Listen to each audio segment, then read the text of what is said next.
Side out naman po tayo ngayon mga kaibigan, magpapakain lang po tayo ng baka.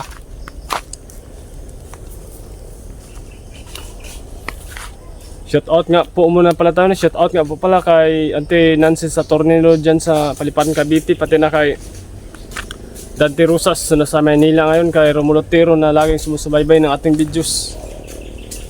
Shout out din kay GB Escunya, pati na kay Jose Bobby Ilanan, kay Juvenil Bulandrina. Shoutout din po mga kaibigan kay Rene Sanchez, kay Tito Arthur Ilanan, pati na kay Tito Freddy sa Tornino. At shoutout din sa lahat ng mga nanonood ngayon, lalo na kay John Piapi, pati na rin sa dala kong mga kapatid na babae dyan sa Manila, at sa bunso namin lalaki na nasa Manila rin. Shoutout po sa inyong lahat. Ganito po ang aming araw-araw na pamumuhay dito sa probinsya mga kaibigan. Nag-aalaga po kami ng mga hayop. Shoutout din kay Ruben Padilla ng Kawan Masbate,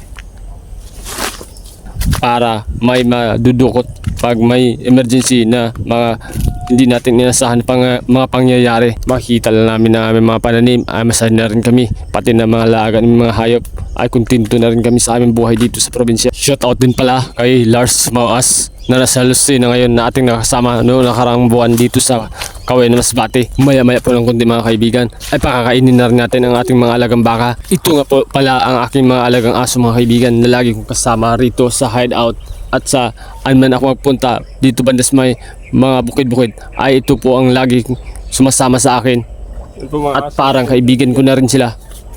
Yung mga aso natin na laging kasama natin sa nariyan po sila, uminom po ng tubig sapagkat medyo pagod po yan papunta rito sa may hideout, galing po doon sa may kalsada na mga 1 kilometro po ang layo.